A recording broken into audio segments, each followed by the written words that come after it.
Hello guys, അപ്പോൾ ഇന്നത്തെ നമ്മുടെ വീഡിയോ എന്ന് പറയുന്നത് 15,000 രൂപ താഴെ വാങ്ങാവുന്ന 5 ബെസ്റ്റ് 5G സ്മാർട്ട് ഫോൺസ് ആണ്. സോ വീഡിയോയിലേക്ക് പോകുന്നതിന് മുമ്പ് ഇതുപോലത്തെ ടെക് വീഡിയോസിനായിട്ട് ചാനൽ ഇപ്പോൾ തന്നെ സബ്സ്ക്രൈബ് ചെയ്ത് വെക്കുക. പിന്നെ സൈഡിൽ ബെല്ലൈക്കനൊക്കെ പ്രസ് ചെയ്ത് ഉള്ളൊക്കെ ഇടുക. അപ്പോൾ നമുക്ക് നേരെ വീഡിയോയിലുണ്ട്. നമ്മുടെ ആദ്യത്തെ സ്മാർട്ട് ഫോൺ എന്ന് പറയുന്നത് സാംസങ്ങിൻ്റെതാണ്. സാംസങ് ഗാലക്സി M34 5G അല്ലെങ്കിൽ F34 5G. അപ്പോൾ ഡിസ്പ്ലേയിലേക്ക് വരുമ്പോൾ 6.5 ഇഞ്ചസിൻ്റെ full HD Samsung super AMOLED display ആണ് വരുന്നത്. 120 ഹെർട്സിൻ്റെ റിഫ്രഷ് റേറ്റ് ആണ്. 1000 ഹെർട്സിൻ്റെ പീക്ക് ബ്രൈറ്റ്നസ് ആണ് വരുന്നത്. അപ്പോൾ വെയിലത്തൊക്കെ ഇറങ്ങിയാലും നല്ല വിസിബിലിറ്റി ഒക്കെ കിട്ടും. U-Notch ആണ് വരുന്നത്. അപ്പോൾ അത് ഇഷ്ടമില്ലാത്തൊരു നോക്കായിരിക്കണതാണ് നല്ലത്. ഇനി പ്രോസസ്സറിലേക്ക് വരുമ്പോൾ നമ്മുടെ സാംസങ്ങിൻ്റെ Exynos 1280 എന്ന പ്രോസസ്സറാണ് ഇത് വെച്ചിരിക്കുന്നത്. സോ ഹെവി ഗെയിമിങ്ങിനാണെങ്കിൽ ഈ ഒരു സ്മാർട്ട് ഫോൺ എടുക്കാതിരിക്കുന്നതാണ് നല്ലത്. സാധാ ഗെയിംസൊക്കെ കളിച്ച് പോകാൻ പറ്റും. നമ്മുടെ ടെമ്പിൾ റണ്ണും അങ്ങനത്തെ ഗെയിംസൊക്കെ കളിച്ച് പോകാൻ പറ്റും. ഹെവി ഗെയിമിങ്ങിനൊന്നും എടുക്കാതിരിക്കുന്നതാണ് നല്ലത്. ഇനി ക്യാമറയിലേക്ക് വരുമ്പോൾ 50 മെഗാ പിക്സലിൻ്റെ OIS സപ്പോർട്ടുള്ള മെയിൻ ക്യാമറയാണ് വരുന്നത്. പിന്നെ 8 mega pixel plus 2 mega pixel എന്നുള്ള രീതിയിലാണ് ബാക്കി അറേഞ്ച്മെൻറ്റ്സ്. 13 മെഗാ പിക്സലിൻ്റെ സെൽഫി ക്യാമറയാണ് വരുന്നത്. പിന്നെ നിങ്ങൾക്ക് 4K 30 FPS വരെ നിങ്ങൾക്ക് ഈ ഒരു സ്മാർട്ട് ഫോണിൽ ഷൂട്ട് ചെയ്യാൻ പറ്റും. സോ ഒരു നല്ല വീഡിയോ ക്വാളിറ്റി നിങ്ങൾക്ക് ഈ ഒരു സ്മാർട്ട് ഫോണിൽ കിട്ടും. 6000 mAhൻ്റെ ബാറ്ററിയാണ് വരുന്നത്. പിന്നെ 25 വാട്ട്സിൻ്റെ ഫാസ്റ്റ് ചാർജിങ് ആണ് കിട്ടുന്നത്. 25 വാട്ട് ഫാസ്റ്റ് ചാർജ്, എന്തായാലും 25 വാട്ട്സിൻ്റെ ചാർജിങ് ആണ് വരുന്നത്. പിന്നെ out of the box Android 13 വരുന്നത്. Side mounted finger print scanner, 3.5mm audio jack. അപ്പോൾ ഈ ഒരു സ്മാർട്ട് ഫോണിൻ്റെ 6+ 128GB റോം വേരിയന്റിന് 12,999 റുപ്പീസ് ആണ്. അപ്പോൾ നമ്മുടെ അടുത്ത സ്മാർട്ട് ഫോൺ എന്ന് പറയുന്നത് പോക്കോ X6 Neo. ഡിസ്പ്ലേയിലേക്ക് പോകുമ്പോൾ 6.67 ഇഞ്ചസിൻ്റെ full HD plus AMOLED display ആണ് വരുന്നത്. ബെസൽലെസ് ഡിസ്പ്ലേ ആണ്, അതായത് സൈഡത്തെ ഒരു ബെസലൊക്കെ കുറവാണ്. ഓക്കെ, സ്ക്രീന് വലുതായിട്ട് കിട്ടും. പിന്നെ പഞ്ച് ഹോളാണ് വരുന്നത്, നമ്മുടെ U-Notch അല്ല. എന്തായാലും 120 ഹെർട്സിൻ്റെ റിഫ്രഷ് റേറ്റ് ആണ് വരുന്നത്. 1000 ഹെർട്സിൻ്റെ പീക്ക് ബ്രൈറ്റ്നസ് ആണ്. ഇനി പ്രോസസ്സറിലേക്ക് വരുമ്പോൾ MediaTekൻ്റെ Dimensity 6080 ആണ് ഈ ഒരു സ്മാർട്ട് ഫോണിൽ വരുന്നത്. സോ പെർഫോമൻസ് ഒക്കെ കൊള്ളായിരിക്കും. ക്യാമറയിലേക്ക് വരുമ്പോൾ 108 മെഗാ പിക്സലിൻ്റെ മെയിൻ ക്യാമറയാണ് വരുന്നത്. പിന്നെ ഒരു 2 മെഗാ പിക്സലിൻ്റെ ഡെപ്ത് ഷൂട്ടറും പിന്നെ 16 മെഗാ പിക്സലിൻ്റെ സെൽഫി ക്യാമറയാണ് വരുന്നത്. 1080p 30 FPS നിങ്ങൾക്ക് ഈ ഒരു സ്മാർട്ട് ഫോണിൽ ഷൂട്ട് ചെയ്യാൻ പറ്റും. 4K കിട്ടൂല. സോ 4K വേണമെന്നുള്ളൊരു വേറെ സ്മാർട്ട് ഫോൺസ് നോക്കാം. ഓക്കെ, പിന്നെ 5000 mAhൻ്റെ ബാറ്ററിയാണ് വരുന്നത്. 33 വാട്ട്സിൻ്റെ ഫാസ്റ്റ് ചാർജിങ് ആണ്. Out of the box Android 13 വരുന്നത്. IP54 side mounted finger print scanner, 3.5mm audio Jack, LPDDR4X plus UFS 2.2.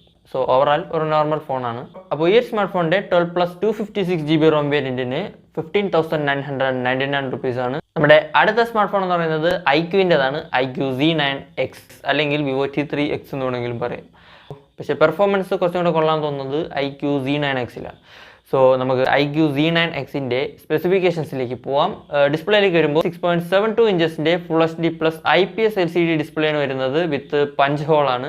അപ്പോൾ AMOLED ഡിസ്പ്ലേ താല്പര്യമുള്ളവർക്ക് ഈ ഒരു സ്മാർട്ട് ഫോൺ സ്കിപ്പ് ചെയ്യുന്നതായിരിക്കും ഉചിതമായ തീരുമാനം.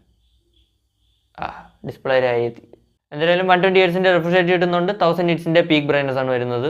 ഇനി പ്രോസസ്സറിലേക്ക് വരുമ്പോൾ സ്നാപ്ഡ്രാഗൻ്റെ 6 Gen 1 ആണ് വരുന്നത്. സോ ഒരു നല്ല പെർഫോമൻസ് നിങ്ങൾക്ക് ഈ ഒരു സ്മാർട്ട് ഫോണിൽ കിട്ടും. അപ്പോൾ പെർഫോമൻസ് ഒക്കെ നോക്കി എടുക്കുകയാണെങ്കിൽ ഈ ഒരു സ്മാർട്ട് ഫോണും നല്ല ചോയ്സ് ആയിരിക്കും എന്നാണ് എനിക്ക് പറയാനുള്ളത്. ഇനി ക്യാമറയിലേക്ക് വരുമ്പോൾ 50 മെഗാ പിക്സലിൻ്റെ മെയിൻ ക്യാമറയാണ് വരുന്നത്. പ്ലസ് 2 മെഗാ പിക്സലിൻ്റെ ഒരു ഡെപ്ത് ഷൂട്ടറാണ് കിട്ടുന്നത്. OISൻ്റെ സപ്പോർട്ടൊന്നുമില്ല. 8 മെഗാ പിക്സലിൻ്റെ സെൽഫി ക്യാമറയാണ് വരുന്നത്. പിന്നെ 4K 30 FPS നിങ്ങൾക്ക് ഈ ഒരു സ്മാർട്ട് ഫോണിലും ഷൂട്ട് ചെയ്യാം. ബാക്ക് ക്യാമറ എന്നാണ്, ഫ്രണ്ട് ക്യാമറ എന്നൊന്നുമില്ല. പിന്നെ 6000 mAhൻ്റെ ബാറ്ററിയാണ് വരുന്നത്. 44 വാട്ട്സിൻ്റെ ഫാസ്റ്റ് ചാർജിങ് ആണ്. Out of the box Android 14 വരുന്നത്. Side mounted finger print scanner, 3.5mm audio Jack, dual stereo speakers, LPDDR4X plus UFS 2.2. അപ്പോൾ ഈ സ്മാർട്ട് ഫോണിൻ്റെ 6+ 128GB റോം വേരിയന്റിന് 14,499 റുപ്പീസ് ആണ്. അപ്പോൾ നമ്മുടെ അടുത്ത സ്മാർട്ട് ഫോൺ എന്ന് പറയുന്നത് മോട്ടോയുടേതാണ്. Moto G64. ഡിസ്പ്ലേയിലേക്ക് വരുമ്പോൾ 6.5 ഇഞ്ചസിൻ്റെ full HD plus IPS LCD display ആണ് വരുന്നത്. പഞ്ച് ഹോളാണ്. 120 ഹെർട്സ് വരെയുള്ള അഡാപ്റ്റീവ് റിഫ്രഷ് റേറ്റും വരുന്നുണ്ട്. ഇനി പ്രോസസ്സറിലേക്ക് വരുമ്പോൾ MediaTekൻ്റെ Dimensity 7025 ആണ് വരുന്നത്. നമ്മുടെ MediaTek Dimensity 7020യുടെ ഒരു അപ്ഗ്രേഡഡ് വെർഷനാണ് ഈ ഒരു MediaTek Dimensity 7025. Okay, so performance ഒക്കെ കൊള്ളായിരിക്കും. ഇനി ക്യാമറയിലേക്ക് വരുമ്പോൾ 50 മെഗാ പിക്സലിൻ്റെ OIS സപ്പോർട്ടുള്ള മെയിൻ ക്യാമറയാണ് വരുന്നത്. പ്ലസ് 8 മെഗാ പിക്സലിൻ്റെ ഒരു ക്യാമറയും വരുന്നുണ്ട്. 16 മെഗാ പിക്സലിൻ്റെ സെൽഫി ക്യാമറയാണ് വരുന്നത്. ഫുൾ HD 60 FPS വരെ നിങ്ങൾക്ക് ഈ ഒരു സ്മാർട്ട് ഫോണിൽ ഷൂട്ട് ചെയ്യാൻ പറ്റും. 4K ഷൂട്ട് ചെയ്യാൻ പറ്റില്ല. പിന്നെ 6000 mAhൻ്റെ ബാറ്ററിയാണ് വരുന്നത്. Out of the box Android 14 വരുന്നത്. Side mounted finger print, IP52 stereo speakers by Dolby Atmos, 3.5mm audio jack. അപ്പോൾ ഈ ഒരു സ്മാർട്ട് ഫോണിൻ്റെ 8+ 128GB റോം വേരിയന്റ് 14,604 റുപ്പീസിനാണ് കിട്ടുന്നത്. അതായത് 14,604 രൂപയ്ക്കാണ് ഈ ഒരു സ്മാർട്ട് ഫോൺ വരുന്നത്. അപ്പോൾ നമ്മുടെ ലിസ്റ്റിലെ അവസാനത്തെ സ്മാർട്ട് ഫോൺ എന്ന് പറയുന്നത് റിയൽമിയുടേതാണ്. Realme P1. അതായത് ഈ ഒരു പ്രൈസിന് ബെസ്റ്റ് സ്മാർട്ട് ഫോൺ ആണെന്നാണ് എനിക്ക് പറയാനുള്ളത്. ഈ ഒരു 15,000 രൂപ ബഡ്ജറ്റ് റേഞ്ചിൽ അത്യാവശ്യം നല്ലൊരു സ്പെസിഫിക്കേഷൻസ് ഒക്കെ വെച്ച് വരുന്ന ഒരു കിടിലം സ്മാർട്ട് ഫോണാണ് നമ്മുടെ റിയൽമി P1. അപ്പോൾ ഡിസ്പ്ലേയിലേക്ക് വരുമ്പോൾ 6.7 ഇഞ്ചിൻ്റെ full HD plus AMOLED display ആണ് വരുന്നത്. 120 Hz റിഫ്രഷ് റേറ്റ്, 1200 ഇഞ്ചിൻ്റെ പീക്ക് ബ്രൈറ്റ്നസ് ആണ്. ഇനി പ്രോസസ്സറിലേക്ക് വരുമ്പോൾ MediaTekന്റെ Dimensity 7050 ആണ് വരുന്നത്. സോ ഒരു നല്ല പെർഫോമൻസ് നിങ്ങൾക്ക് ഈ ഒരു സ്മാർട്ട് ഫോണിലും കിട്ടും. ക്യാമറയിലേക്ക് വരുമ്പോൾ 50 മെഗാ പിക്സലിൻ്റെ OIS സപ്പോർട്ട് ഇല്ലാത്ത ക്യാമറയാണ് വരുന്നത്. പ്ലസ് 2 മെഗാ പിക്സലിൻ്റെ ഒരു ക്യാമറയും 16 മെഗാ പിക്സലിൻ്റെ സെൽഫി ക്യാമറയാണ് വരുന്നത്. 4K വീഡിയോസ് എടുക്കാൻ പറ്റും. പിന്നെ 5000 mAhന്റെ ബാറ്ററി, 45 വാട്ട്സിൻ്റെ charging. Out of the box Android 14 വരുന്നത്. IP54 in display fingerprint, dual stereo speakers, LPDDR4X plus UFS 3.1. അപ്പോൾ ഈ സ്മാർട്ട് ഫോണിൻ്റെ 6+ 128GB റോം വേരിയൻറ്റ് 15,985 റുപ്പീസാണ്, 15,985 രൂപ.